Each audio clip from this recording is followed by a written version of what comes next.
kedua calon wali kota Kediri 2024.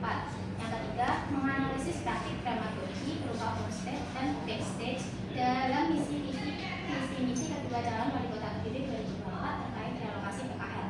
Yang keempat, menganalisis keterkaitan perbandingan visi misi, relasi kuasa dan dramaturgi kedua calon wali kota Kediri 2024 terhadap preferensi pemilih di kota Kediri. Saya ambil penelitian terdahulu yang paling relevan, yaitu ada 3. 1. Natania et al. 2023 dampak relokasi pedagang kaki lima ke teras Malioboro yang Jakarta. Yang kedua, penelitian oleh Mujadidi tahun 2022 relokasi PKL dan kondisi sosial ekonomi area Lancor Pamekasan. Yang ketiga, penelitian oleh Diartora Arga et al. 2025 yang berjudul peran pemerintah dalam pengelolaan kawasan PKL di Kota Bandung. Gap research dari penelitian ini yaitu penelitian sebelumnya lebih fokus pada aspek ekonomi, sosial, dan teknis dari kebijakan relokasi PKL. Belum ada yang secara khusus mengkaji bagaimana isu relokasi PKL diangkat dalam visi misi calon wali kota dan dampaknya terhadap preferensi pemilih, khususnya di tengah momentum pilkada. Oleh karena itu, penelitian ini hadir untuk mengisi kekosongan tersebut dengan melakukan analisis relasi kuasa dan dramaturgi politik dalam konteks pilkada Kota Kediri 2024.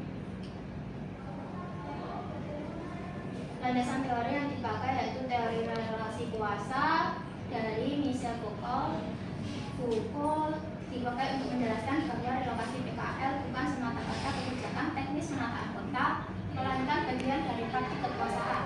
Narasi tentang relokasi dibangun oleh pasangan calon untuk mengatur wacana publik.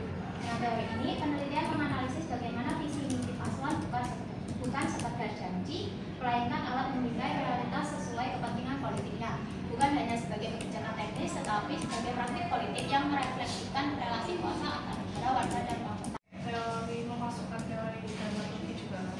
Nah, itu kesinambungannya sama fenomena yang kamu ambil itu apa? Jadi teori dramaturgi itu kan melihat dua sisi, yaitu front stage sama back stage. Front stage ini bagaimana paslon membuat citra yang diperlihatkan secara nyata di depan publik. Kemudian back stage-nya itu bagaimana komunikasi yang mungkin tidak ditampilkan secara jelas di narasi kampanye. Mungkin misalnya mereka menghadapi tantangan isu relokasi ini dengan mendatangi PKL atau melakukan kunjungan. Intinya komunikasi di balik layar. Pengambilan data, terus subjek penelitian kamu itu nggak bisa untuk mencari gimana solusi dari kamu sendiri. Saya memastikan kalau informan yang saya pilih itu mau bersedia diwawancarai, sehingga nanti komunikasi selanjutnya kan akan secara lancar gitu.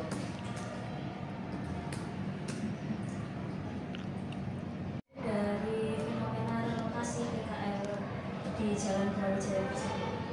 Ketidakhadiran isu relokasi PKL ini dalam visi misi kedua calon, padahal relokasi PKL ini terjadi saat menjelang dan bahkan sampai sekarang pasca relokasi. Yang kedua paslon ini mengusung program seperti pemberdayaan UMKM dan penataan kota yang dapat berdampak langsung pada kehidupan PKL. Dari fenomena ini akan memunculkan pertanyaan, apakah ada kepedulian dari pasangan calon wali kota terhadap isu relokasi PKL yang telah terjadi, dan nantinya akan berpengaruh terhadap preferensi pemilih, dan apakah hal itu yang nantinya mempengaruhi alasan kemenangan salah satu paslon. Kemudian relokasi ini sebenarnya kan sudah direlokasi sebanyak 35 PKL yang dari Jalan Brawijaya ke Taman Berantas, namun secara realitanya masih ada. Pertanyaan di sini di masalah Anda ini berbasiskan yang Anda tulis. Saya tanya yang Anda tulis. Saya tidak bertanya yang Anda tulis. Berarti ada dua. Mana yang pertama apa? Yang bagaimana perbandingan visi dan misi kedua calon wali kota Kediri terkait relokasi PKL. Yang keduanya, praktik relasi kuasa dan dramaturgi yang dibangun dalam visi misi tersebut terhadap preferensi pemilih. relasi kuasa dan dramaturgi. Relasi kuasa sendiri, dramaturgi sendiri.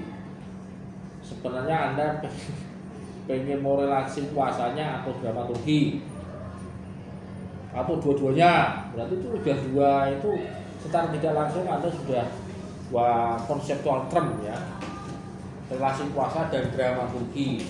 Itu perjelas ya bahwa di dalam rumusan masalah Anda itu saya kira Anda bisa membuat rumusan masalah yang mungkin lebih clear, yaitu pertama. Itu pertama itu ya. Itu ya. Atau atau rumusan masalah yang ini sederhana, terus berarti ada di tujuan penelitian itu ada lebih detailkan. Itu pertama itu ya. Itu bagaimana perbandingan bagaimana ya cara pandang kedua calon terkait dengan wacana regulasi dalam perspektif dramaturgi itu mungkin itu simpelnya gitu ya. Relasi kuasanya nggak perlu lah itu, pokoknya seperti itu ya. Relasi kuasa itu nambahi buat Anda istilahnya apa ya, dari satu konsep tadi ya, kalau Anda bisa gabungkan, kalau bisa gabungkan justru nanti Anda justru tengah-tengah gitu. Itu pertama, itu clearkan dulu itu yang bisa masalah Anda itu mau jadi melihat bagaimana dua calon itu menyikapi soal regulasi itu dilihat dari dramaturgi politik. Kan gitu kan, intinya gitu kan, itu kan pokoknya gitu kan, iya. Pokoknya itu kan ya. Soal bagaimana Anda refine, memperbaiki misalnya itu, tapi maksudnya jelas visi misi mereka dan dramaturginya itu umpamanya gitu ya, umpamanya itu. Terus kemudian kedua baru ada turunkan ke tujuan penelitian. Nah ini latih relasi kuasa mengenai praktek relasi kuasa terkait penyusunan penyampaian visi misi, dan nah ini apa relasi kuasa ini ya. Saya maksudnya gini, lebih yang Anda masuk relasi kuasa di sini apa sih sebenarnya?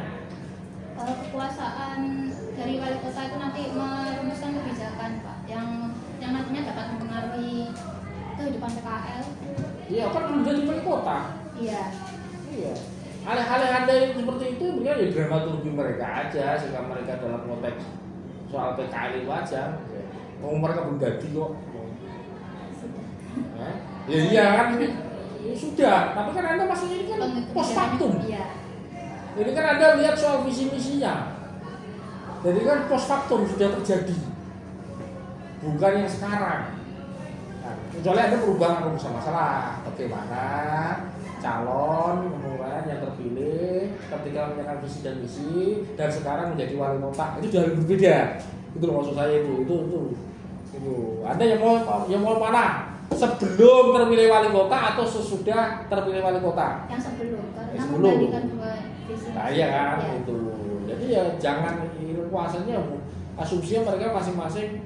Ya relasi kuasa itu nanti aja lah. Dalam masa kampanye kemarin. Nah, sekarang kan sudah selesai. Gimana untuk menghadirkan suasana kampanye itu kemudian seperti hari ini seperti pada saat kemarin? Gimana? Ya, jadi saya mencari datanya dengan wawancara dengan PKL. Mungkin ada yang pernah mendapatkan kunjungan waktu kedua paslon itu berkampanye, atau mungkin tim sesnya, dan dari debat publik yang ada di YouTube. Lah, pertanyaannya adalah apakah peneliti sudah observasi ke sana sehingga mempunyai pengetahuan awal, bahkan kemudian mempunyai asumsi tentang penelitian ini, proposal ini? Mungkin kalau untuk preferensi pemilihnya itu belum, Pak. Saya belum sempat bertanya bagaimana kampanye mereka. Peneliti sudah pernah ke Kediri? Pernah. Apa yang dilakukan di sana? Ya untuk melihat melihat PKL yang ada di Jalan Brawijaya itu Pak, kan ada yang sudah berpindah ke tangan berantas, ada yang masih menetap. Sekarang adalah menurut pengetahuan peneliti, apa yang terbersit pada waktu kemudian, wah ini menarik untuk dijadikan skripsi. Apa waktu itu yang terbersit? Karena ini kan relokasi kan juga berkaitan sama nantinya kebijakan yang akan diusung sama wali kotanya gitu Pak. Visi misi preferensi pemilih itu kan nanti juga dipengaruhi sama visi misi dari kedua paslon tersebut. Ame meneliti tentang keterpilihan Firnanda tadi atau memilih terkait dengan ya PKL versi Ananda dan Lawan, Firnanda dan Lawan. Yang Firnanda dan Lawan, yang kedua paslon itu Pak. Ya, kedua pasangan akan kamu ungkap. Ya. Lah, sesudah tahu mau diapakan? Menganalisis keduanya bagaimana membuat citra di publik dan komunikasi di belakang layar itu Pak, dari tingkat dramaturgi tadi itu yang mempengaruhi preferensi pemilihnya nanti. Kalau itu kan akhirnya peneliti sudah mempunyai pengetahuan awal kira-kira dalam bahasanya kuantitatif berpengaruh nggak terhadap proses pilkada waktu itu?